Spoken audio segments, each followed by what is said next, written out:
Marina Baja Street began in Santiago's harbor area and ran uphill to the town square, where the Spanish governor had his palace. Along the way, it passed through the commercial district, and every day it was filled with ox carts, men on horseback, and trains of heavily loaded mules.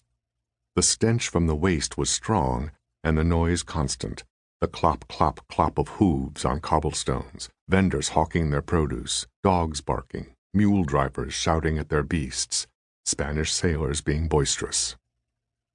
In those years, the 1860s, the brick and stucco building at 32 Marina Baja, 2 blocks below the square, belonged to the Bacardi family. A fairly elaborate structure for the neighborhood, it was set back from the street by a portico and a row of curbside columns. A series of arched windows ran along the front. Facundo Bacardi, a Catalan merchant, had started a little rum business there and in an adjoining house in 1862 with the help of a French confectioner and experienced liquorista named Bouteiller.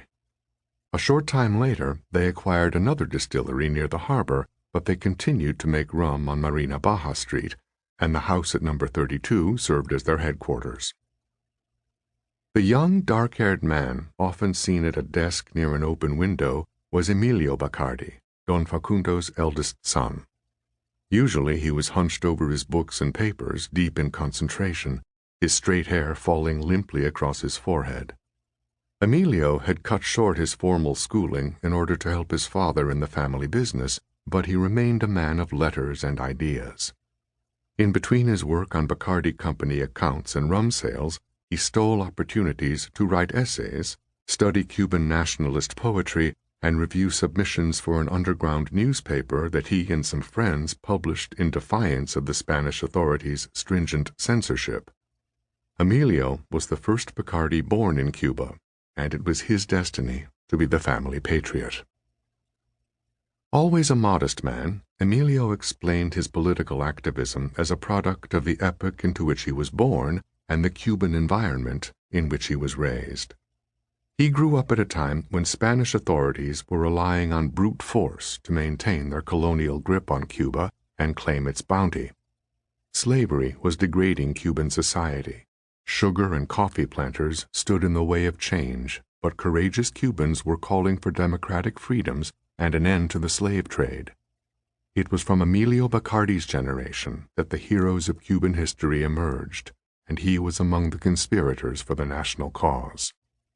Though his father's rum eventually brought him great wealth, he drank only on rare social occasions, and he mostly left it to his younger brother to master the art and craft of distilling. He saw his position in his father's rum business first as a cover for clandestine work on behalf of the Cuban independence movement. Who could know whether the slightly disheveled young man behind the desk was writing receipts for rum buyers or passing coded messages to fellow revolutionaries? In part, he was inspired by the unique heritage of his hometown. By the time of Emilio's birth in 1844, Santiago de Cuba was well into its 4th century. Christopher Columbus, exploring Cuba's coast in 1494, was the first white man to notice a narrow opening in the Caribbean shoreline and sail inland to discover a deep and well-protected bay with the rugged green slopes of the Sierra Maestra Mountains rising up on all sides from the water's edge.